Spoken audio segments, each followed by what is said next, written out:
చాలా సంతోషం. మహాకృపను బట్టి ఈ రోజున సజీవులుగా మనం ఈ రెండవ పస్కాలో మనం నిలిచి ఉన్నాం. ప్రియులారా, గమనించాలి, మనము మనుషులు కనుక తన స్వరూపంతో పుట్టిన మనం ప్రభు రాజ్యములో ఉండాలని దేవుని మహాకృప ద్వారా మనల్ని నడిపించుటకు తండ్రి ఈ లోకానికి వచ్చి మన కొరకు తన ప్రాణం అర్పించి మన కొరకు పునరుద్ధానమైన తండ్రికి మరొకసారి మహిమ కలుగునుగాక. ఆమేన్. ప్రియులారా, లోకములో ఎన్నో పండుగలు ఉన్నాయి. ఒక్కొక్కరికి ఒక విధమైన పండుగలు ఉన్నాయి, ఒక తలాంపులు ఉంటాయి. కానీ ప్రభువైన యేసు ప్రభు వారు సన్నిధిలో ఆయన యథార్థమైన వాక్యాన్ని బట్టి మనం చూసినట్లయితే పరిశుద్ధ గ్రంథంలో పండుగలు ఉన్నాయి. మనము లోకానుసారమైన పండుగలు లేదా మనుషులు ఆచరించే పండుగలు లేదా అనేక మంది నడిపే పండుగలు కాక జీవం గల పరిశుద్ధాత్మ పండుగలను మనం చేయుటకు ప్రభు మనకు ప్రేరేపించినాడు. గమనించాలి, ప్రభు వారు ఒక మాట అన్నారు, ఇదిగో పిలువబడిన వారు అనేక మంది, ఏర్పరిచిన వారు కొందరేని పరిశుద్ధ గ్రంథం స్పష్టంగా చదివిస్తుంది. దేవుని వాక్యం ఇచ్చిన మనం, పరిశుద్ధాత్మ కలిగిన మనం, విశ్వాసమైన భక్తి కలిగి జీవిస్తే పరిశుద్ధాత్మ దేవుడు మనతో మాట్లాడటకు ప్రభువారు సిద్ధంగా ఉన్నారు. జ్ఞాపకం చేసుకోవాలి. మొదట మన హృదయమైన తలుపుని తెరవారండి. మొదట మన హృదయమైన తలుపుని మనం తెరవకపోతే ప్రభు మన ఎద్దకు రాడు, మనతో సహవాసం చేయడు. ఆయన మనతో సహవాసం చేయాలంటే నీలో హృదయములో తలుపు తెరవాలి. ప్రభుకి హృదయములో తలుపు తెరిచినప్పుడు, ఆయన పిలిచినప్పుడు మనం వినాలి. నీ హృదయమైన తలుపు అనగా ఏమి అంటే పరిశుద్ధ గ్రంథం దేవుడు చెప్పిన మాటలో చెప్పినట్లుగా విని ఆయనకు లోబడటయే దేవుని వాక్యం. ఆ వాక్యానుసారమైన జీవితాన్ని మనం జీవిస్తున్నప్పుడు పరిశుద్ధాత్మ దేవుడు మాట్లాడే ప్రతి మాట మనకు అర్థమవుతుంది. ఎందుకంటే బైబిల్లో మాట ఉన్నది, లోకానుసారులు లోక సంబంధం మీద ఆలోచన పెడతారు, ఆత్మాసారులు ఆత్మ మీదే తన మనసు చెదురు అని రాయబడింది. ఎందుకంటే లోకానుసారం అనగా ఈ లోకంలో నేత్రాస, శరీరాస, జీవోడమ్మం, ఇవన్నీ కూడా జీవోడమ్మమే. ఇది లోకానుసారమైనది, ఇది శరీరము నుండి కలిగేవి. ఇవన్నీ కూడా శరీరము నుండి కలిగేవి. కానీ పరిశుద్ధాత్మ అనేది ఆత్మాసారమైనది. ఆత్మాసారమైన ఆత్మ ఏంటంటే పరమ తండ్రి చిత్తము చేయటం, ఆయన వాక్యానుసారంగా జీవించటం, ఆయన సన్నిధి ఎక్కడుంటే అక్కడికి మనం వెళ్ళటం, ఆయనతో కలిసి జీవించటం, ఆయన చెప్పినది చెప్పినట్లు మనం చేయటం అన్నమాట. మన శరీరంలో ముఖ్యంగా దేవుడు ఆత్మ ఉంది అంటే రుజువు ఒక్కటేనండి. అదేమిటి అంటే మనము అన్యాయంగా మాట్లాడడం, అబద్ధం మాట్లాడడం, అక్రమాలు చెయ్యం, పాపము చేయనివ్వదు. రెండోది తప్పుడుగా మాట్లాడనివ్వదు. మూడోది ఎవరిని కింతపరుస్తూ. పరిశుద్ధాత్మ నీలో ఉంటే ఆత్మసారమైన జీవితాన్ని చేస్తూ ఎవరి గురించి మాట్లాడటకు నీవు అసలు ఆలోచన చెయ్యు. కారణం ఏంటే నీలో పరిశుద్ధాత్మ దేవుడు ఉన్నాడు గనక. ఆ పరిశుద్ధాత్మ దేవుడు లేకపోతే నీలో ఎన్నో తలంపులు వస్తాయి, ఎన్నో ఆలోచనలు వస్తాయి, ఎన్నో లోకాసారాలు వస్తాయి. అవన్నీ రాక మానవ, కానీ మనుషుడికి సహజంగా వచ్చే మైండ్లో. కానీ అవి నీలో ఉండకూడదండి. నీలో ఉండకూడదంటే మన ప్రభు వారితో ధ్యానం చేయాలండి, ప్రార్థన చేయాలి. యేసు ప్రభుని మనం కలవాలంటే మనం చెప్పినట్టు ప్రభు వారు విండు, మన మనసాక్షి చెప్పినట్టుగా యేసు ప్రభు వారు వినండి. ప్రభు యొక్క వాక్యం చొప్పున, ప్రభు యొక్క ఆత్మ చొప్పున, ప్రభు యొక్క విశ్వాసం చొప్పున మనం నడిస్తే దేవుడు మన మాట వింటాడు. ఆయన మన దగ్గర రావాలంటే మన తలంపులు పనిచేయు. మన తలంపులు మార్చుకోవాలి, మన ఆలోచనలన్నీ మార్చుకోవాలి, సరిదిద్దుకోవాలి, సరిచేసుకోవాలి. దేవుడు అంటే పరిశుద్ధ గ్రంథాల్లో ఎంతో మంది ఆసక్తి కలిగి ఎదురు చూసేవారు. మనకి లేఖనాలు స్పష్టంగా సెలవిస్తున్నాయి. మనం చూసినట్లయితే చూడండి, యోహాను సువార్త 11వ అధ్యాయము, యోహాను సువార్త 11వ అధ్యాయము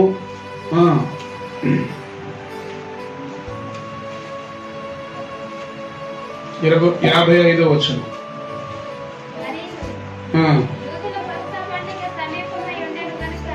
బాగా వినాలి. మరియు యూదులు పస్కా పండుగ సమీపంగా ఉన్నది గనక, ఇక్కడ గమనించాలి. యూదులనగా యేసుప్రభు బిడ్డలు, యూదులనగా యేసుప్రభు బిడ్డలు. అది ఎట్లా అంటే, ఇదిగో మీ గోత్రాలు బట్టి మిమ్మల్ని బట్టి మీ పిల్లలు కూడా అలాగే అంటారు.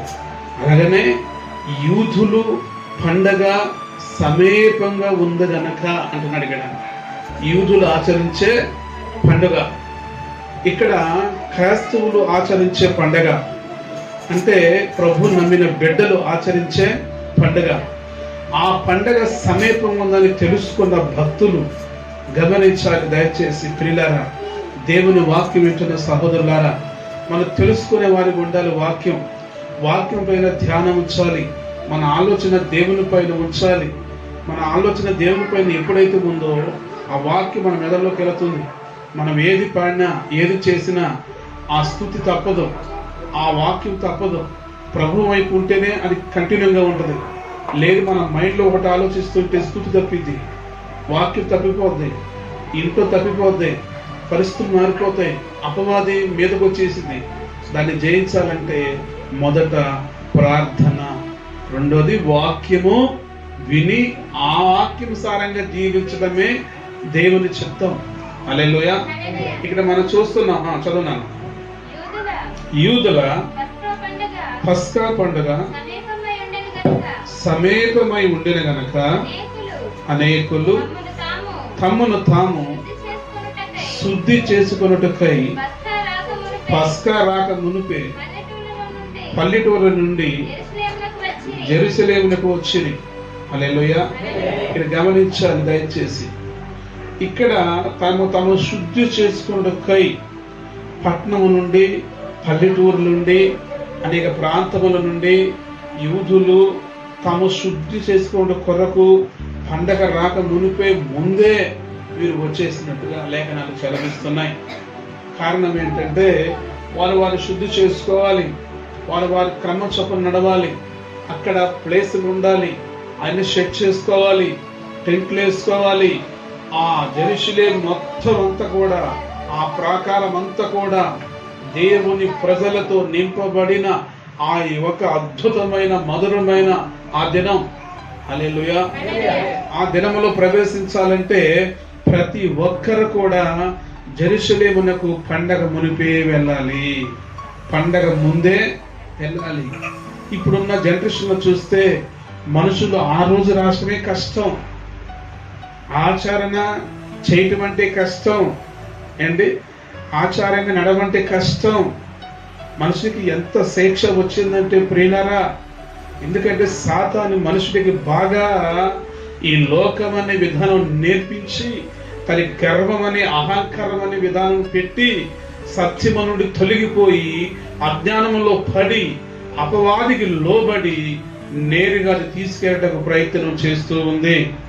కానీ దేవుడైన ప్రభువారు ఈ లోకానికి వచ్చింది నీ కొరకు, నా కొరకు, ఆ అపవాదిలో ఉన్న బానిసులైన ప్రతి ఒక్కరి కొరకు, పుట్టిన వారి కొరకు, పుట్టబోయే వారి కొరకు, ప్రతి ఒక్కరి కొరకు ఆయన లోకానికి రావటం జరిగింది. కనుకనే గమనించాలి, మనమే ఆచరించట్లేదు పండగని, మెస్సీ వారు కూడా ఆచరించారు పండగని. మెస్సీ వారు కూడా పండగలో పాల్గొన్నారు, పస్కా పండుగలో పాల్గొందినారు. ఆయన 33 సంవత్సరాలు కూడా పస్కా పండుగ వేటగాడ జెరూసలేముకి వెళ్ళేవాడు.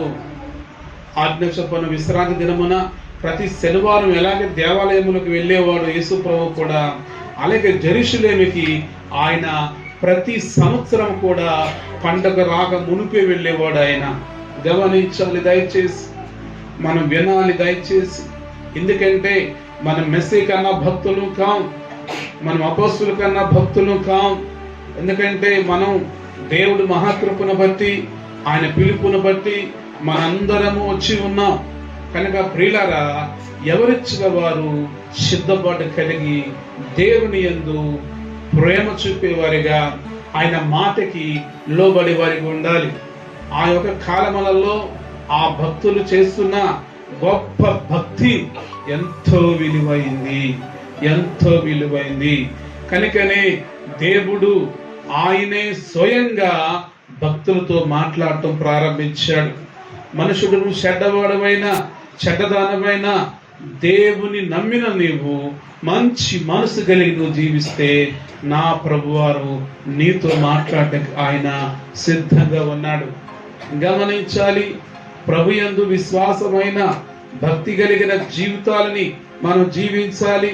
అజ్ఞానం కాక జ్ఞానుల వలె దేవుడు జీవించమన్నాడు లోకంలో. మన ఇష్టాసారంగా, మన తలంపు ఇష్టాసారంగా కాదు ప్రియులారా, ప్రభు ఇష్టాసారంగా మనం జీవించాలి. ఎందుకంటే మన పితరులు వెళ్ళిపోయినారు, మన పెద్దలు వెళ్ళిపోయినారు, మన వాళ్ళు వెళ్ళిపోయినారు. మనము కూడా వెళ్ళాలి, మనం కూడా వెళ్ళిపోవాలి. ఆ వెళ్ళిపోవటం కొరకే రక్షణని కవచమే ప్రభు రక్తం. ఆ ప్రభు రక్తము ద్వారా మనం శుద్ధిని చేస్తుంది, మన శుద్ధిని చేస్తుంది. మనం ఎట్లయితే దేహాన్ని కడుక్కొని శుద్ధి చేసుకుంటున్నామో, ప్రభు రక్తం ద్వారా మనలో ఉన్న ఆ హృదయాన్ని శుద్ధి చేసి మన దేహాన్ని శుద్ధి చేస్తుంది. కనుకని ప్రభువారు నీ కొరకు నా కొరకు ఆ ఘోరమైన ఎండలో ఆయన మరణించడం జరిగింది మన కొరకు. కనుకనే ప్రభునందు విశ్వాసమైన నీవు అజ్ఞాని కాక జ్ఞానమై జీవించాలి. అక్కడ భక్తులు నడిచిన నడవడి మనం చూస్తూ ఉన్నాం. ఇక్కడ మనం చూసినట్లయితే యోహాను 12లోనే 1వ వచనంలో కూడా మాట రాయబడి ఉంది. చదువుకుందాం దయచేసి. కాబట్టి యెషువా తమ మృతుల్లో నుండి లేపిన బేతనీకు పస్కా పండగకు 6 దినముల ముందుగానే వెళ్ళాను. హల్లెలూయా. చెప్పండి, ఎన్ని దినాల ముందు వెళ్ళాడు మెస్సయ్య? 6 దినాల ముందుగా వెళ్ళాడు. హల్లెలూయా, హల్లెలూయా. మరి మనం ఉన్న కాస్త కూస్తో నింపబడుతున్న సంఘ పెద్దలు, పరిచారికులు ఎప్పుడు రావాలి? చెప్పండి, ఎప్పుడు రావాలి? హల్లెలూయా. దేవుని పరిచర్య చేసేవారు ఒక రోజు ముందే ఉండాలి. శుద్ధి చెయ్యాలి మందిరాన్ని. ఏం చేయాలి? శుద్ధి చెయ్యాలి. అది ఒక్కరికిచ్చినా ఇద్దరికిచ్చినా ఏంటి, మనము సంఘం దేవుని ప్రజలుగా ఆనాడు మోషే నియమించిన ప్రకారంగా వారు ఎలాగైతే జీవించి నడిచారో ఆ ప్రకారంగా మనము కూడా దేవుడు మనకిచ్చిన కృపను బట్టి మనం దాన్ని పాడు చేసుకోక వినియోగించటం ప్రారంభించాలి. ఇది జ్ఞాపకం చేసుకోవాలి. మనం 6 దినముల ముందు అనేది మొదటి పండగ రోజుల్లో మనం చేస్తున్నాం. ఈ 2వ పస్కాలో ఒక రోజు ముందు వచ్చి ఈ ఆలయాన్ని అంతా శుద్ధి చేయాలి, మళ్ళా శుద్ధి చేయాలి. అప్పుడు ప్రభురాత్రి సంస్కారంలో పాల్గొనాలి. మనకి అయ్యో జీవనోపాధి పని ఉంది, దాన్ని మనం విడిచిపెడితే మనకి కష్టంగా మారింది. దేవుడు అదే సమయంలో నేను పరీక్షిస్తుపోతున్నాడు, నిన్ను పరీక్షిస్తున్నాడు. నా పండుగలో నా భక్తులు, నేను నియమించిన వారు నా కొరకు ముందు వెళ్ళి నా ఆలయాన్ని శుద్ధి చేయుటకు వారికి మనసు వచ్చిందా లేదా అని పరిశీలన చేస్తాడు. సాతానుడేమో డబ్బుల వైపు లాభిస్తాడు, దురాత్ముడేమో తిండి వైపు లాభిస్తాడు. కానీ పరిశుద్ధాత్ముడు నువ్వు ఇటువైపు తిరుగుతావు అని ఆలోచన చేస్తూ ఉన్నాడు. జ్ఞాపకం చేసుకోవాలి ప్రియులారా. మన ఇల్లు ఎక్కడికి పోదు, మన వాకిలు ఎక్కడికి పోదు, మన బంధువులు ఎక్కడికి పోరు. హల్లెలూయా. కనుకని మెస్సయ్య ఎన్ని రోజుల ముందు వెళ్ళాడని చెప్పండి? అది 6 దినముల ముందు వెళ్ళాడు ప్రభువారు. హల్లెలూయా. గమనించాలి, దేవుని పరిచర్య అన్న, ప్రార్థన అన్న, సువార్త అన్న మనము కూడా ముందడుగులో ఉండాలి. ఎలా ఉండాలా చెప్పండి ఒకసారి, చెప్పండి అన్న. ముందడుగులో ఉండాలా అండి. తల అడ్డంగా తిప్పకూడదు అండి, అడ్డంగా తలని తిప్పకూడదు. హల్లెలూయా. మనం వెళ్ళలేకపోతే ఏం చేయాలి? అలా ప్రోత్సహించి వారిని పంపాలి, మనం కూడా వెళ్ళాలి. వెళ్ళకుండా వాళ్ళు వెళ్తారంటే మరి నువ్వెందుకు ఉన్నది చెప్పండి? ఏమి పని చేయలేనివాడు, 2 కాళ్ళు ఉన్నవాడు, దేవుని పరిచర్య చేస్తున్నాడు. 2 కాళ్ళు లేవు, 2 చేతులు లేవు అండి. ఒక చెయ్యి పడిపోయి 2 కాళ్ళు కుంటేనోడు కడపత్రికలు పంచుతున్నాడు అండి. మనకి 2 కళ్ళు, 2 కాళ్ళు అన్ని చక్కగా ఉన్నాయి అండి. కానీ నువ్వేం చేస్తున్నావు అండి? చెప్పండి. లోకాసారమైన తలంపుల్లో పడ్డావు అండి. ప్రభువుని సంతోషపెట్టే విధానం లేదు. కాపరుని ప్రభువులో సంతోషపెట్టే విధానం లేదు. పరిచర్యలో సంతోషపడి దేవుని పెట్టే విధానం లేదు. ఇది లేదు. ఎవరిని సంతోషపెట్టుకోవాలా? నిన్ను నీవు సంతోషపెట్టుకోవాలా అండి. ముందు నీ దేహాన్ని నువ్వు సంతోషం పెట్టుకోవాలి. ఆ పనిలో మునిగిపోయి ఉన్నావు. హల్లెలూయా. గమనించాలి దయచేసి. ప్రతి చెల్లి, ప్రతి తమ్ముడు వినవలసిన దేవుని సందేశం ఇది. ఎందుకంటే మనము ముందడుగులో ఉండాలి. ముందడుగులో ఉండాలి. మన ముందడుగులో ఉంటేనే మన తండ్రి మనకి ముందడుగులో ఉంటాడు. పని చేసే వారికి రోకలు వస్తుంది, పని చేయని వారికి రోకలే రాదు. అనగానే మనం డైలీ పనికి వెళ్తుంటేనే అభివృద్ధి అవుతుంది. 6 దినములు పనికి వెళితేనే ఏమైంది? అభివృద్ధి అయింది. ఒక 2 రోజులు వెళ్ళి మానేస్తే అభివృద్ధి అవ్వదు, పేదరికం వెంటబడుతుంది. పేదరికం కారణం ఏంటంటే మిక్కిలిగా అప్పులు చేయటం, 2వది స్వామర్థనం చూపించటం, 3వది తిని పడుకుంటాం. ఇది మనిషి ఇంట్లో పేదరికం. వినపడుతుందండి. ఈ పేదరికం నా పిల్లలకి ఉండకూడదని దేవుని వాక్యం చదివిస్తుంది. కనుకనే వారు 6 దినముల పని చేయవలెను, 7వ దినము నా తండ్రి అని యెహోవాకు విశ్రాంతి. మెస్సయ్య చక్కగా నడిచినాడంటే మన ఏపాటి వారం ప్రియులారా గమనించండి. మన ఏపాటి వారం ఎంతటి వారం చెప్పండి, మన ప్రాణముల ఏపాటివి చెప్పండి. దయచేసి మనము కూడా ప్రభు రాత్రిలో మనం కూడా హాజరవ్వాలి. హల్లెలూయా, హల్లెలూయా. ఆ దినమున తండ్రి ఉన్నాడు, ఈ దినమున తండ్రి మనతోనే ఉన్నాడు. పరిశుద్ధాత్ముడు మనతో పని చేయటం ఆరంభించాడు. హల్లెలూయా.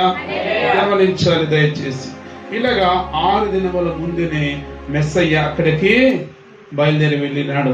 ఈ పండుగ అనేది చాలా ప్రాముఖ్యమైంది. హల్లెలూయా. ఈ పండుగ అనేది చాలా ప్రాముఖ్యమైన పండుగ. ఈ పండుగలో ప్రతి వారం కూడా విశ్వాసమును, నమ్మకమును, యథార్థతను మనం కోల్పోకుండా మన విశ్వాసాన్ని మనం ముందు కొనసాగితే తండ్రి వారికి కాదు మనతో కూడా ఉన్నారు. హల్లెలూయా. గమనించాలి.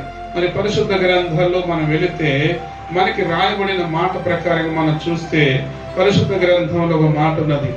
ఇక్కడ పస్కా పండుగలో యేసు ప్రభువారు ఒక మాట అన్నారు. చూడండి ఒకసారి.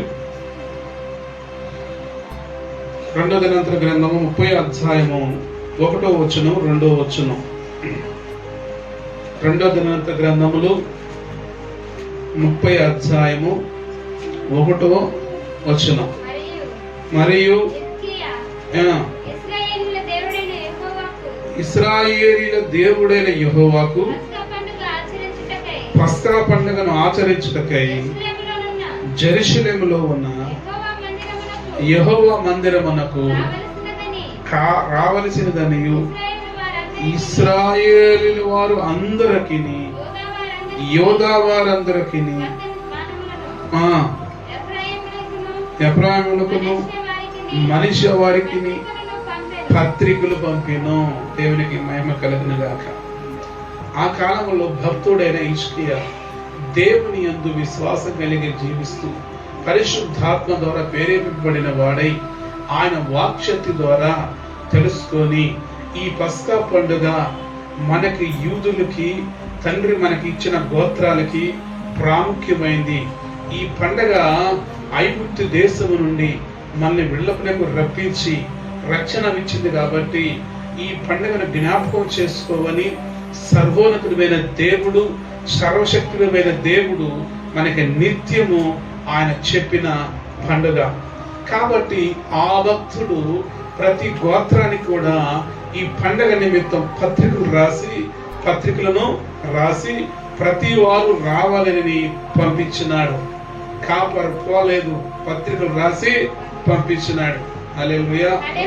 గమనించాలి దయచేసి. ఆ ప్రజలు ఎలాగైతే ఆ పత్రికలతో ఆ సేవకుడు చెప్పి ఉన్నాడో ఆ పత్రికలు వారి దగ్గర చేరినయో వారందరూ కూడా చదువమ్మా.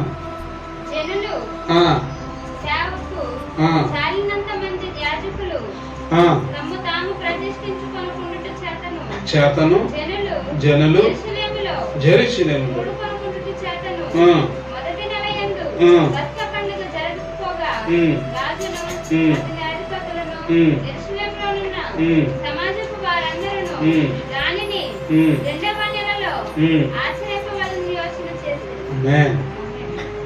ఇక్కడ మనం చూస్తున్నాం, యాజకులు ప్రతిష్ఠించుకోలేదంట, వారు నిర్మించుకోలేదు, వారు ప్రత్యేకింపబడలేదు. కాబట్టి జనులందరూ వచ్చారు, గుంపుగూడారు. అయితే ఇక్కడ యాజకత్వం లేదు. అర్థమవుతుందా? హల్లెలూయా. లేనందున వారందరూ కూడా తిరిగి గృహాలకు వెళ్ళిపోయారు. ఇప్పుడు మొదట పండగలో కారణం ఏంటంటే అప్పుడే ఆ యాజకులు ముందే తను ప్రతిష్ఠించుకుంటే, తమకు ప్రతిష్ఠించుకొని యాజకత్వంలో ఉండి ఆ ప్రభు వారు సంప్రదాయం ప్రకారంగా ఆ ప్రభు చెప్పిన నిర్గమకాండం ప్రకారంగా వారు చేసినట్లయితే అక్కడ ఆ దినాలు మొదటనే పండగలోనే వారు పాల్గొందేవారు. అయితే ఈ పండగలో పాలు పొందలేకపోయారు మొదట. కాబట్టి వీరందరూ నిర్మించుకొని మళ్ళీ ప్రతి యాజకుల్ని ఆ జనులు దగ్గర పెట్టి ప్రతిష్ఠించి పరిశుద్ధపరిచి పవిత్రపరిచి అభిషేకించి ప్రభు సన్నిధిలో వారు నిలబెట్టి ఈ రెండో పస్కాలో జనులకు ఇవ్వటకు సిద్ధంగా నిలబడి ఉన్నారు. దేవునికి మహిమ కలుగునుగా. గమనించాలి దయచేసి, విశ్వాసమైన నీ భక్తి నిన్ను కాపాడును గాక. గమనించండి దయచేసి, ఎందుకంటే మన గురి ఒక్కటే, అది గమ్యానికి చేరేటట్టు ఉండాలి. మన ఆలోచన దేవునికి మహిమార్థంగా ఉండాలి. ప్రభు సన్నిధిలో మనం ఒక డ్యూటీగా వెలగాలి. ఆయన సన్నిధిలో ఆయన మనతో కలిసి భోజనం చేయాలి. ప్రభువారు ఆయన నీతో కలిసి ఆయన స్వయంగా నీతో భోజనం చేయాలి. ప్రభువారు ఆ రీతిగా ఉండాలి. సహోదరులు ఐక్యత కలిగి ఉండుట ఎంత మేలు, ఎంత మనోహరం. హల్లెలూయా. ఏం కలిగి ఉండటంట? ఐక్యత కలిగి ఉండటంట. గమనించాలి, అక్కడ ఐక్యత లేదు. ఇక్కడ ఈ జనులందరూ వెళ్ళిపోయారు, ఒకరికొకరు గుంపులు కూడారు. అక్కడ యాజకులు లేరు, క్రమశిక్షణ లేదు, విధానం లేదు. కాబట్టి మరి వెళ్ళిపోయినారు. ఐక్యత ఉంటే ముందే సమాధానం, ఐక్యత కలిగి ఉంటే దేవుని మాట విని ముందే పశ్చాత్తాపడటం, ముందే దేవునికి లోబడటం, సమస్తమైన కార్యములు చేసి సిద్ధంగా ఉన్నప్పుడు ఆయన ప్రజలను పిలిచినప్పుడు అప్పుడు యాజకులు ఇవ్వాల్సి వస్తుంది. కాబట్టి ఆ యాజకులే లేరు అక్కడ. దేవునికి స్తోత్రం. తర్వాత తెలుసుకొని ప్రభువు మనకు క్షమించమని పశ్చాత్తాపడి ప్రాధేయపడి వారందరూ యాజకత్వాన్ని మళ్ళా అధికారాన్ని తీసుకొని మళ్ళీ రెండో పస్కాను ఎంతో ఘనంగా చేసినారు వారు. పిల్లరా, మనం గమనించాలి, దేవుని వాక్యం వింటున్న మనం దేవుని వాక్యాలు మన హృదయంలో మ్రారుమోగాలి, మన చెవుల్లో మ్రారుమోగాలి. ప్రతి దినము దేవుని కొరకు తప్పించేదానిగా మనం ఉండాలి. అటువంటి సమయంలోనే దేవుడు మనతో మాట్లాడటానికి ఆయన ఎంతో ఇష్టపడతాడు. గమనించాలి దయచేసి. దానికి ముందుగా మనం ఆయనకి ఏం చేయాలనే ఆలోచన చేయాలి. అది తల మనలో పుట్టాలి. అండి, ఆమె చేయట్లా, ఇది చేయట్లా, అది చేయట్లా, ఇంకొకటి చేయట్లని ఆలోచన చేయొద్దు. నీ వంతు నీవు దేవునికి ఎలా చేస్తున్నావు అన్నది నీకు తెలియాలి. పరిచర్యలు, దేవుని సువార్త. అప్పుడే దేవుడు ఒక అడుగు నీ ముందుకు వస్తాడు. అది చేయకపోతే ఆయన మన ముందుకి రాడు. ఆయన రావాలంటే మనమే ఆయన మాట వినాలి. ఇక్కడ మనం చూస్తున్నాం, ప్రాముఖ్యమైన భక్తులు వారికి సమాధానం లేకపోతే వారు మళ్ళీ తిరిగి వెంటనే ఆ నెల 15 రోజులలో సమాధానం పడిపోయినారు, సమకూర్చేసినారు సమస్తం. హల్లెలూయా. జ్ఞాపకం చేసుకోవాలి. అలాగే మనం చూస్తే ఈ పండుగ మనకి నిర్గమకాండం 12:11లో మాట ఉన్నది. నిర్గమకాండం 12వ అధ్యాయము.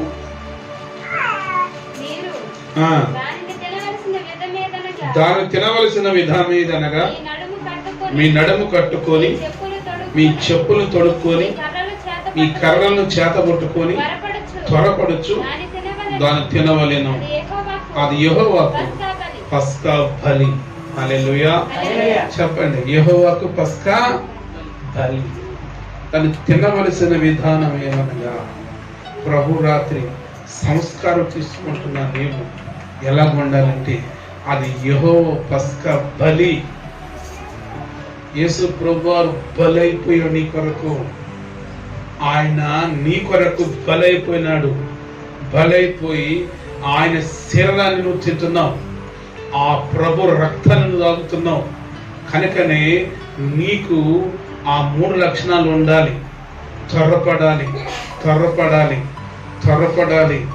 త్వరపరచమంటే పరిశుద్ధాత్మ కలిగి నువ్వు జీవించి భయపడాలి, ప్రభుకి భయపడాలి. త్వరగా నడుము కట్టుకోవాలి, సమాధానమైన నడుము కట్టుకోవాలి, దట్టి కట్టుకోవాలి, సమాధానమైన చెప్పులు దొడుక్కోవాలి. దాన్ని త్వరపడుతూ తినాలి. హల్లెలూయా, హల్లెలూయా. ఆ పండగలో పాలు పొందాలి అంటే ధన్యులు. దేనికి స్తోత్రం. కనుకనే మనం దేవుని పండగలో పాలు పొందే వారిగా మనం ఉండాలి. వాక్యం సారమైన ఆ జీవితాలు మనలో ఉండాలి. హల్లెలూయా, హల్లెలూయా. ఇది జ్ఞాపకం చేసుకోవాలి. పరిశుద్ధాత్మనికి మనం తోడుగా ఉండాలి. ఎందుకంటే దేవుని కృప మన నిత్యం మన పైన ఉండాలి. హల్లెలూయా. దాంట్లో 27వ వచనం అందులో చూడండి ఒకసారి. మీరు ఇది యెహోవాకు పస్కా బలి. ఆయన ఐగుప్తీయులను హతము చేయించు మన ఇళ్లను మార్చినప్పుడు కాచినప్పుడు ఆయన ఐగుప్తులో ఉన్న ఇశ్రాయేలీయుల ఇళ్లను విడిచిపెట్టెను అనవాలని చెప్పాను. దేవునికి మహిమ కలుగును గాక. గమనించండి దయచేసి. ఎక్కడి నుంచి ఎక్కడికి వచ్చినారు? వెలపలకి ప్రభువారు తీసుకొని విడిచిపెట్టి వచ్చినాడు. మరి మనం కూడా లోకాన్ని విడిచిపెట్టాలి, పాపాన్ని విడిచిపెట్టాలి.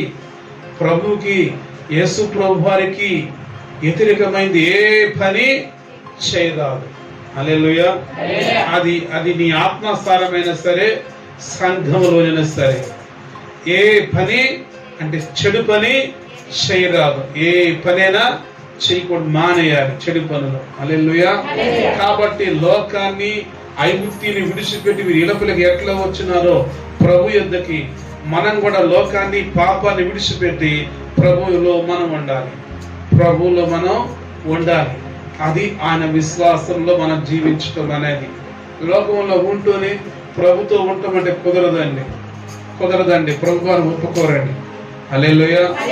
నీ అంతరాత్మ నీకు ఒప్పుకోనప్పుడు యేసు ప్రభు ఎట్లా ఒప్పుకుంటారు? నీ ఆత్మ నీకు ఒప్పుకోనప్పుడు యేసు ప్రభు ఏ విధంగా ఒప్పుకుంటారు? మన జ్ఞాపకం చేసుకోవాలా. మన అంతరాత్మ కొన్ని విషయాల్లో మనం అంగీకరించదు. అటువంటిప్పుడు దేవుని వ్యతిరేకమైన పనులు మనం చేస్తున్నప్పుడు పరిశుద్ధాత్మ దేవుడు మన గురించి ఎట్లా ఒప్పుకుంటాడు, మనకు ఎలాగ సాక్ష్యం ఇస్తాడు? మన సాక్ష్యం పొందేవారికి ఉండాలి ప్రభు సన్నిధిలో. ఎందుకంటే లోకం నుండి నా దేవుడు మిమ్మల్ని ప్రత్యేకించి మిమ్మల్ని రప్పించినాడు. మీ అంతటా మీరు రాలేదు. ఆ జీవం గల ఆ దేవుడు, ఆ సర్వోన్నతుడు నన్ను పిలువబట్టి మీరు వచ్చినారు గనక దయచేసి మీరు జ్ఞాపకం చేసుకోవాలి, జ్ఞాపకం చేసుకోవాలి. 43వ వచనం, 43వ వచనం చూడండి. మరియు యెహోవా మోషే అహరోనులతో ఇట్లనెను, ఇది పస్కా పండుగను గూర్చిన కట్టడ, అన్యుడెవడను దాన్ని తినకూడదు. ఎండితో కొనబడిన దాసుడు సున్నతి పొందిన వాడైతే దాన్ని తినవచ్చును. హల్లెలూయా. గమనించండి, ఈ అనుజనులు భుజించే భోజనం కాదు, ప్రభురాత్రి భోజనం. ప్రభురాత్రి భోజనం అంటే అనుజనుడు తినకూడదు. ప్రభునందు విశ్వాసం కలిగి రక్షణ పొందినవాడు మాత్రమే, విశ్వాసం కలిగి జీవించోడు మాత్రమే దాన్ని తినవచ్చు. కానీ అజ్ఞానులు తినకూడదు. హల్లెలూయా. అపనమ్మకస్తులు తినకూడదు. దాన్ని తినేవాడు త్వరపడి తినాలి. అంటే వారిలో ఏమి ఉండకపోతేనే త్వరపడి తింటాడు దాన్ని. అండి, ఏదైనా ప్రాబ్లం ఉందంటే వారు తినలేరు. కారణం ఏంటంటే దేవుని ఉగ్రత మీదకి వచ్చేస్తుంది. కాబట్టి నీ అపరాధములన్నీ ఒప్పుకోవాలి, నీ పాప శాపాలన్నీ ఒప్పుకోవాలి. కాబట్టి నువ్వు మారు మనసు పొందాలి. పౌలు అంటాడు, ఎదుగో మీరు పులిపిండి లేని వారి ఉండవలెను. మళ్ళా పాతదైన పులిపిండిని తీసివేసి క్రొత్త ముద్ద ఒకటకై మీరు పస్కా అనబడిన పశువు మెస్సయ్య మన కొరకు వధింపబడి ఉన్నారు. ఇప్పుడు మీరు క్రొత్త ముద్ద ఒకటకు అంటున్నాడు. ఏం ముద్ద అవ్వాలి? మనం క్రొత్త ముద్ద అవ్వాలి. అంటే నూతనంగా పుట్టాలి. హల్లెలూయా. లోకాలను కలుతున్నాం కాబట్టి ఆ లోకాసారమైన ఆలోచనలు, మా తలంపులు మన మైండ్ లో ఉండకూడదు. చదువుకుంటే పోయినా లోక తలంపులే ఉంటాయి. పనికి వెళ్ళినా పని లోక తలంపులే ఉంటాయి. వ్యాపారానికి వెళ్ళినా ఆ వ్యాపార వస్తువులు కూడా లోక తలంపులే ఉంటాయి. ఏ ఫంక్షన్లకు పోయినా అక్కడ లోక తలంపులే ఉంటాయి. ఏ సభలకు పోయినా లోక తలంపులే ఉంటాయి. లాస్ట్కి నీ ఫోన్ కొట్టుకున్న లోక తలంపులే ఉంటాయి. రెండోది ఏది ఉండదు. హల్లెలూయా. అది ఆకర్షణ లాంటిది. అయస్కాంతం కేవలం ఒక వినని ఎట్లా లాగిద్దో ఆ పాపం నిన్ను అట్లా లాగిద్ది. కాబట్టి నువ్వే వెళ్ళిపోతా బ్రతుకుంటాయి. హల్లెలూయా. దేన్ని చెప్పండి? పాపాన్ని. పాపం నీ ఎద్దుకు రాదు, నువ్వే పాపం ఎద్దుకు వెళ్తావు. ఏంటి? పాపాన్ని ఆయన రానివ్వడం, నువ్వు వెళతావు. కారణం ఏంటి? సాతాను నిన్ను ఆకర్షిస్తుంది. ఏ విధమైన సరే నీ భక్తిని చెడగొట్టాలి. దాని పన్నాగం అది నువ్వు చచ్చేంత వరకు ప్రయోగం చేస్తూనే ఉంటుంది. అవసరమైన చంపేసింది కూడా. అందులో ఎటువంటి డౌట్ లేదు. లాస్ట్కి నీవు చాట కూడా సిద్ధపడిపోతావు. సిద్ధపడిపోవటం కాదు, చంపేపించింది. ఏంటి? ఆ లోక వైరము దేవుని చిత్తము కాదు. కనుకని అంటున్నాడు పౌలు, మీరు పాపమునికి దూరముగా పారిపోండి అంటున్నాడు. ఏం చేయాలా? పాపానికి పాపం ఒత్తి వినియోగించుకోకూడదు, దాన్ని దూరంగా పారిపోవాలి. పాపం ఎట్లా వస్తుందో తెలుసా? చక్కగా డబ్బు రూపంలో వచ్చింది, ధనం రూపంలో వచ్చింది, లేదా కళ్ళు తాగడం కళ్ళు రూపంలో వచ్చింది, మందు తాగడం మందు రూపంలో వచ్చింది. ఏంటి? బంగారం తీసుకుని ఆశ బంగారం రూపంలో వచ్చింది. ఏంటి? ఆస్తులు భూములు అంటే భూమి రూపంలో వచ్చింది. ఏది నీకు రెట్టపోతే చక్కగా అబ్బాయి రూపంలో వచ్చింది, అమ్మాయి రూపంలో వచ్చేసింది. ఏంటది? పాపం పడుతుందా? ఆ పాపం పగై పాములాగా వెంటాడుతూనే ఉంటుంది. జ్ఞాపకం చేసుకోవాలి.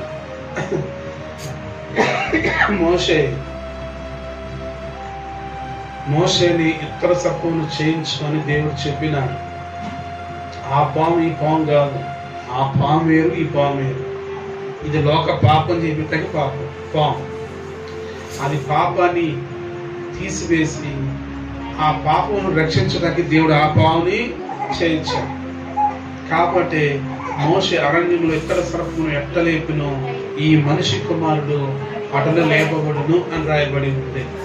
తిన్నగా లేపబడును రాయబడి, వంకర కాదు, తిన్నగా. మన తిరిగిపో ఇలాగా. హల్లెలూయా. పోతు బర్రె లాంటి భార్య తిరుగుతూ చదువుకుంటామా? హల్లెలూయా. యేసోపు లాంటి కుర్రాడు తిరుగుతుంటామా? అస్సలు పైన వాన మాత్రానికి అంతేనే కాదు, బయట ఏంటి భక్తి చూపిస్తాం. అసలు ఆ చచ్చాల పోత కానీ లోన ఓ హృదయమా కలవరి పడకు, ఇక్కడ నటించేయాలి. దేనికి స్తోత్రం. మన జీవితం నటనతో సాగు, నటన నరకం. ఏంటది నటన చెప్పండి? నరకం. హల్లెలూయా. ఆ పాపానికి దండం పెట్టి ఏంటి ఒక 1000 రూపాయలు కాదు 10,000 ఇచ్చి తరివేస్తే అసలు నీకు రాజ్యం ఉంది. ఏముంది? రాజ్యం ఉంది. ఆ పాపాన్ని తెచ్చి నెత్తి మీద పెట్టుకుంటే నరకం ఉంది. వినపడుతుందా? ఆ పాపాన్ని ఏం చేయాలా చెప్పండి? యేసు బట్టలు కూడా వదిలేసి ఉరికిండు, బట్టలు కూడా వదిలేసి ఉరికిండు. సిగ్గు కూడా ఆలోచించలే. ఇంకా ఇది శరీరం మన మామూలుగా ఉందేమో, బట్టలేవు కదా, ఎక్కడ ఉంది బయట అని ఆలోచించాల. ఏంది? పాపం పాపం. దేవుడు నీతి నిజాతి ఒక దినమైన గుర్తిపోస్తుంది. హల్లెలూయా, హల్లెలూయా. కాబట్టి ఏం చేయాలి చెప్పండి? పాపానికి మాట్లాడతాం, పాపానికి దేనికి స్తోత్రం. ఎక్కడున్నాం మనం? పాపంలోనే ఉన్నాం. ఏమన్నా అది పాపంలోనే పుట్టాం, పాపంలోనే తిరుగుతున్నాం, పాపం వాళ్ళతోనే ఉన్నాం. మనం ఏమి దేవదూతలతో లేవు, అవునా కదా? దేవదూతలు ఉన్నాం మనం ఏమన్నా లేవు. చెప్పండి స్తోత్రం. అండి లోక దేవదూతలు ఉన్నాయి, సాతాను యొక్క దేవదూతలే సాతాను దూతలు ఉన్నాయి, దాంతో ఉన్నాం మనం. కానీ నీ అంతరాత్మ ఒక దూతమని ఊహించుకోవాలి. నీ అంతరాత్మకు నీకు నువ్వే మగదూతవే, ఆడదైతే ఆడదూత అని నీకు నువ్వే నిర్మించుకోవాలి, ఆలోచన చేసుకోవాలి. ఏంటి దూత జోలి ఏది రాదు కదా, దూత జోలి ఏమైనా వస్తాయా? మాడి మస్ అయిపోతాయి. దీనికి స్తోత్రం. కాబట్టి మన దగ్గరికి ఏం రాకూడదు చెప్పండి? పాపం రాకూడదు, చెట్టు సన్న పోయి దాక్కునే పరిస్థితి రాకూడదు. హల్లెలూయా. పిలుస్తున్నాడు, ఆదామా ఏంది పరిస్థితి అంటే ఆయన చేసిన పాపం ఇదంతా. ఏమండి ఆయన చేసిన పాపం ఒక ఎత్తు ఉంటే మళ్ళీ మనం చేతి ఇంకెక్కడ ఉంది? ఏంటి మనం కూడా పాపాలు చేతి ఇంకెక్కడ ఉంది చెప్పండి? హల్లెలూయా. దయచేసి గమనించాలి, దేవుని యందు భయము భక్తిని సంపాదించుకోవాలి. నిన్ను తీసుకెళ్ళి 1000-2000 మంది వచ్చి ఏంటి దావీదుని తీసుకెళ్ళినట్టుగా బోర్లతో డప్పులతో సైన్యముతో ఏంటి సైన్యముతో చాలా అష్టాసంగ ఆర్భాటంతో నేను తీసుకెళ్లే పని అవసరమే లేదు. ఏమండి నీ భక్తి నిన్ను కాపాడినప్పుడు నువ్వు ఎక్కడ తెచ్చినా పర్వాలేదు,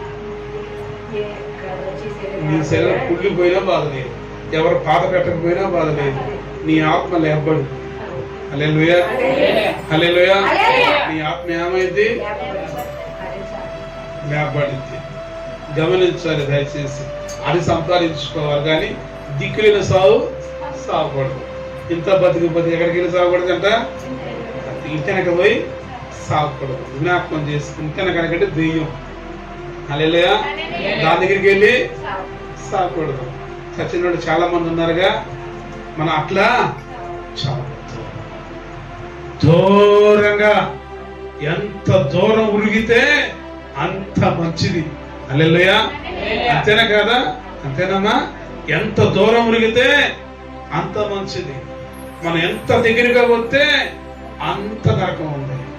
ఏంటి ఏది కావాలి నీకు నీవే తెలుసుకోమన్నాడు.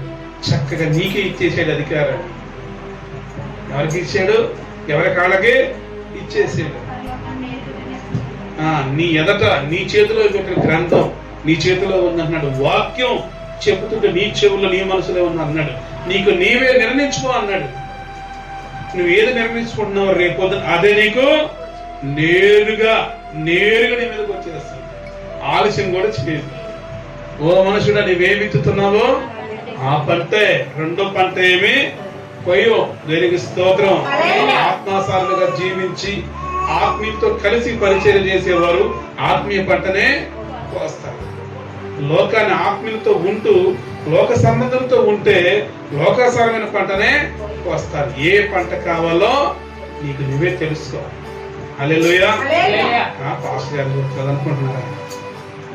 నేను పాస్టర్ అందరూ ఉన్నారా?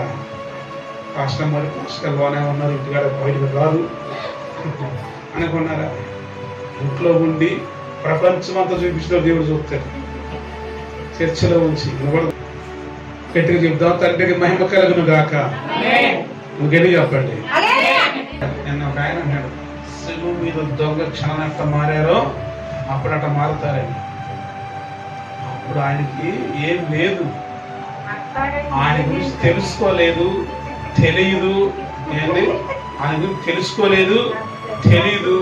ఆ సిలువలో దిగే ఆయన ఆజ్ఞను పాటించే విధానం కూడా ఆయనకి లేదు, సమయం లేదు. ఆ క్షణం తెలుసుకున్నాడు అంతే. ఆ క్షణం తెలుసుకొని తప్పక నీవు నన్ను జ్ఞాపకము చేసుకోమన్నాడు. ఆ మాట చప్పున దేవునికి ఆయన చరిత్ర అర్థమైపోయింది. తప్పక ఇప్పుడు కాదు, రేపే అంటున్నాడు. నేడే అంటే ఇప్పుడే, ఇవాళే అంతేనా? నేడే అనగా ఇవ్వాలే, తప్పక నీవును. అలాగ అందరం అనుకోకండి, అలాగనుకోండి నేను ఎప్పుడో మారుతాను, నేను ఆ దొంగ ఇచ్చాడు నాకు కూడా మనసు అట్టెత్తాడు ఆయన నటించొద్దు. నిబడుతున్నా? హల్లెలూయా. గమనించాలి, దేవుని వాక్యం మనకు బాల్యం నుండి లేక పిలుపు నుండి మనకు అర్థమవుతుంది, మనకు వస్తుంది, మనకు తెలుస్తుంది. ఆయన ఏ విధంగా కూడా అన్ని చెప్తున్నాడు. అది తెలుసుంది కూడా. అసలు మీద దొంగ ఎట్ట మారాడు, దేవుడు అని కూడా అట్లా మార్చేస్తాడు. వాక్యం మానవని చెప్తుంది. పరిశుద్ధాత్మ వాక్యము నీలోకి వచ్చి నీవు రూపాంతరం పొందు అంటున్నాడు దేవుడు. ఆ రూపాంతరం నువ్వు పొందకపోతే ఏంటి గమనించండి, ఏ చేసిన ఏ ఫలితం లేదు. కాబట్టి ముందే మనం ఏం చేయాలి? మారి మనసు పొందాలి. నువ్వు మారాలి, ఆయన మనసు పొందాలి. మారని మనసు నీది, మారే మనసు ఆయన. కాబట్టి మారు మనసు సొంత మనసు నీది, అది పక్కకి పోవాలి. ఆయన మనసు నీకు రావాలి. హల్లెలూయా. చెప్పండి. ఇక్కడ దేవుని వాక్యం మనకు సెలవిస్తుంది. దయచేసి ఈ ద్వితీయోపదేశ కాండములో 16:1-2 మనం కొన్ని మాటలు చూసుకుందాం.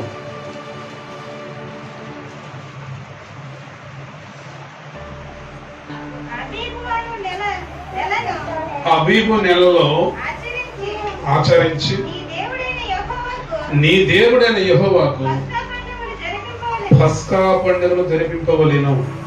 ఏ పండుగ? పస్కా అనబడిన పులి రొట్టెల పండుగను మీరు జరిపింపవలెను. జరిపించే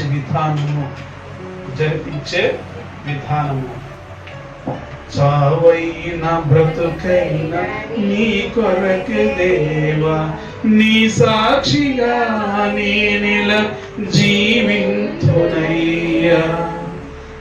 ఆయన సాక్షిగా జీవించాలి. ఆయన పాత్రగా మనం వాడబడాలి. ఖాళీ అయిన మన పాత్రలు ఆయన అంచు వరకు నింపాడు. సువాసంతో పొంగి పొరలాలి అండి. ఆ జీవ జలమైన ఆత్మ నీలో నుంచి పొంగి ప్రవాసించాలి. అనేక మంది రావాలి కొండ దగ్గరికి. హల్లెలూయా. అటువంటి తేజస్సు నా ప్రభుని నింపినాడు కాబట్టి ఆయన ఆత్మ ఎంతో విలువైన వాడు. విలువైన దాని ప్రియులారా, ఇది జ్ఞాపకం చేసుకోవాలి. ఈ యొక్క పండుగలో మనం దేవుని సన్నిధిలో మనం ఉన్నాం. నీ దేవుడైన యెహోవాకు పస్కా పండుగ జరపవలెను. ఎలయనగా అబీబు నెలలో రాత్రి వేళ నీ దేవుడైన యెహోవా ఐగుప్తుల నుండి రాత్రి వేళలో, ఈ వేళలో రాత్రి వేళలో, హల్లెలూయా, నీ దేవుడైన యెహోవా ఆ రాత్రి నుండి వెలుగులోకి నిన్ను తీసుకొచ్చినాడు. ఆ దేశం నుండి బయటికి తీసుకొచ్చినాడు. ఆ బంధకాలను బయటికి తీసుకొచ్చినాడు. రెక్కలు తిరిగిపోతే ఎట్లా? హల్లెలూయా. రెక్కలు ఏం చేస్తారు మళ్ళీ ఆయన? అది కట్ చేస్తాడు. ఇక ఈ రెక్కలు ఏమైపోతాయి? మొండిపోతాయి. ఈ మొండిపోయినప్పుడు ఏదైనా గద్ద వస్తే పైకి ఎగరలేవు. ఇంకా అప్పుడు ఇది మనం కూర్చోడు కింద ఉంటే అప్పుడు గద్ద వచ్చి రెక్కలు కలిసి కొట్టుడు.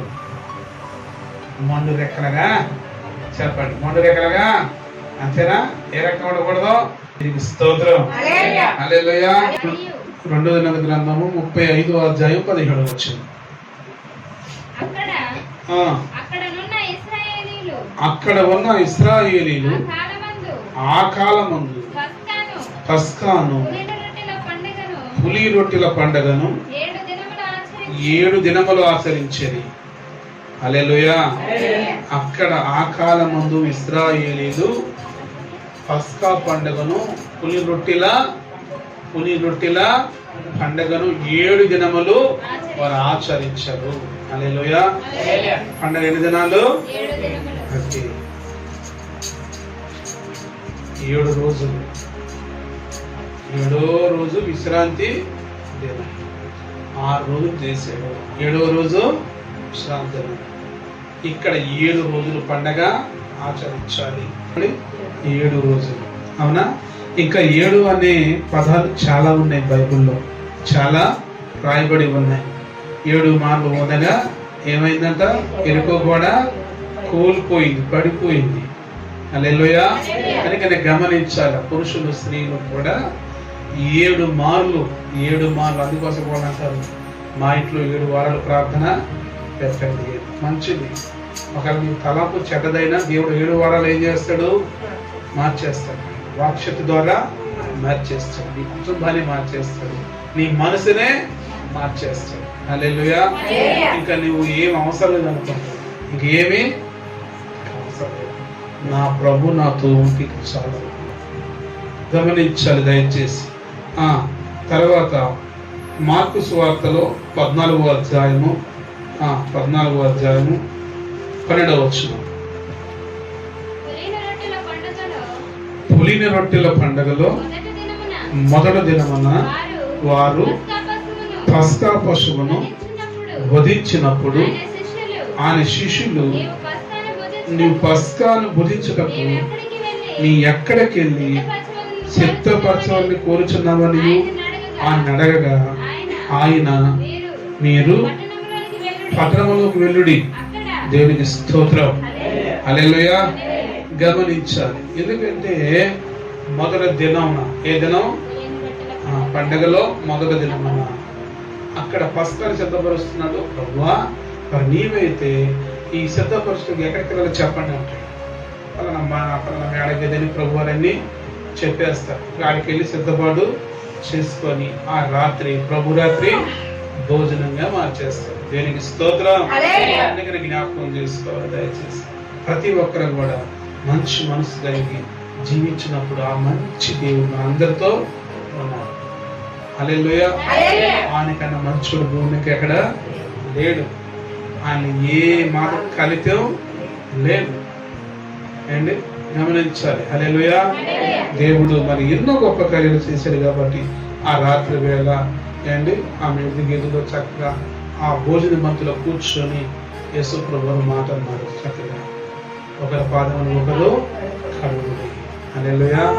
పాదాలు కడగటం అంటే ఏదో ఆచారం అని కాదు, కానీ కనుక తను తగ్గించుకోండి. అక్కడే తగ్గించుకుంటాం కదండి, ప్రతి కాడ తగ్గించుకోవాలి. కాలు కడిగి వచ్చేసింది వరం, గొప్ప వరం వచ్చేసింది కాదు.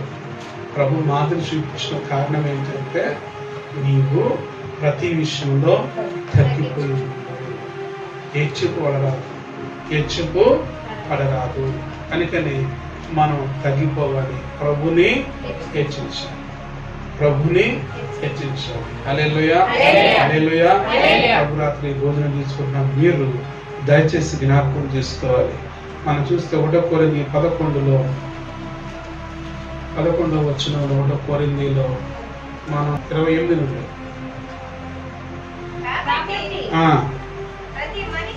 ప్రతి మనుషుడు తనకు తాను పరీక్షించుకొనవలెను. అలాగూ చేసి ఆ రొట్టెను తిని ఆ పాత్రలోది తాగవలెను. హల్లెలూయా. దయచేసి మీరు తీసుకుంటున్న ప్రభు రాత్రి భోజనం అండి, మిమ్మల్ని మీరు పరీక్షించుకోవాలి. మీ అతిక్రమలు, మీ పాపాలు, మీ తిరుగుబాటు ఏమండి, మీరు ఏం చేశారు అది మీకు బాగా తెలుసు. అవన్నీ పరీక్షించుకొని అవన్నీ వదిలేసి అప్పుడు ప్రభు రాత్రి భోజనంలో పాల్గొంటారు. అది మీరు వదలకుండా ప్రభు రాత్రి భోజనంలో పాల్గొంటే శ్రమ కలగబడుతుంది. హల్లెలూయా. దాని తదుపరి చదవమ్మా. ప్రభువు శరీరమనియు ఇవే చెప్పక తిని త్రాగువాడు తన శిక్ష విధి కలగజేయుటకి తిని త్రాగొచ్చును. ఇది ప్రభు రాత్రి భోజనం అని, ఇది ప్రభు శరీరం అని ఆలోచన చేయక, భయం ఉండక, ఆ పాపాన్ని లోకాన్ని విడవక, దాన్ని తాగిన దానికి పరీక్ష. హల్లెలూయా. ప్రభు ఇది అని నువ్వు భావించి భయపడి నువ్వు దాన్ని భుజించాలి. ఎటువంటి కపటం లేకుండా. కానీ దానికి ముందు సర్వం వదిలిపెట్టాలి, ఆయన ఒప్పుకోవాలి. చదవండి. కాబట్టి ఎవడు అయోగ్యంగా ప్రభు యొక్క రొట్టెను తినను లేక ఆయన పాత్రది తాగును వాడు ప్రభు యొక్క శరీరమును గురించి రక్తమును గురించి అపరాధి అవును. హల్లెలూయా. జ్ఞాపకం తీసుకోవాలి దయచేసి. అవునా? ఇలా తీసుకోకూడదంట. అయోగ్యంగా తీసుకోవాలి, అజ్ఞానంగా తీసుకోకూడదు. ప్రతిదీ కూడా తను నీకు తెలుసుకొని నీకు నువ్వు పరీక్షించుకొని ఆ ప్రభు రాత్రి సంస్కారం తీసుకోవాలి. సమస్త విడిచిపెట్టి అని వెంబడించి ఆనందు భక్తి కలిగి తీసుకున్నప్పుడే నువ్వు యోగుడు అవుతావు, యోగురాలు అవుతావు. లేక అయోగ్యురాలు అయిపోతావు, అయోగ్యుడుగా మారిపోతావు. చాలా మంది బలహీనులవి, చాలా మంది ఇందువలనే మీలో అనేకులు బలహీనులను రోగులనై ఉన్నారు. చాలా మంది చచ్చిపోయారు. దేవునికి స్తోత్రం. కనుక ఏం చేయాలి చెప్పండి? మీకు మీరు పరీక్షించుకోవాలి. తీసుకునేవారు మీకు మీరు పరీక్షించుకోండి. ప్రభుకి వ్యతిరేకంగా చేస్తున్నానా అండి? ఆయన ఈయన సరైన దర్శనమైనా, ఈయన కానుకలైన ప్రశ్నకరైన సమాధానం చేస్తాను ఇవ్వట్లేదా? ఒకటి. రెండోది, లోకంలో పాపం నేను చేస్తున్నానా దాన్ని విడిచిపెట్టడం. ఇక్కడ ఎటువంటి ప్రభుకు అవమానం లేకుండా మహిమార్థంగా ప్రభుని జీవించడం. ఇలాగ ఒకటి మీకు మీరే ఎంచుకొని నీతిమంతులుగా మీరు సరి చేసుకొని మీరు పరీక్షించుకొని అప్పుడు దీన్ని తినాలి. దేవునికి స్తోత్రం. హల్లెలూయా. దయచేసి మరి ముగ్గురు వచ్చారు కాబట్టి ప్రార్థన చేద్దాం. చిన్న ప్రార్థన చేసి ఈ కాళ్ళు కడుక్కునే పద్ధతిలో మనం వెళదాం. మరి పాదములు మన కడుక్కోమని ప్రభువారు మనకి చెప్పినాడు కాబట్టి ఒకరి పాదములు ఒకరు కడుక్కొని వచ్చి వచనం చదువుకున్నాం. దయచేసి సంఖ్యాకాండం 9వ అధ్యాయము 6వ వచనం నుండి చదువు.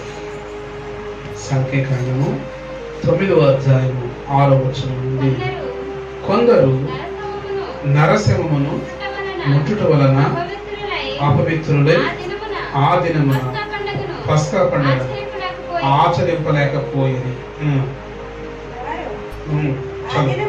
ఆ దినమునే మోషే అహరోనులను ఎదరకు వచ్చి మోషేతో నరసింహమును ముట్టుట వలన అపవిత్రులను అయితిమి.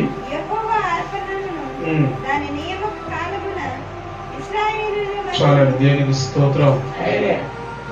ఇక్కడ మొదటి పండుగలో ఏం చేశారంటే కొంతమంది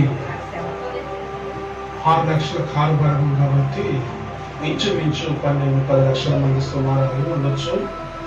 వీరిలో కొందరు చనిపోతూ ఉన్నారు, కొందరు మధ్యదారిలో ఉన్నారు, మరి కొందరేమో ఇటువంటి స్త్రీలు ఆటంక విషయంలో ఉన్నారు.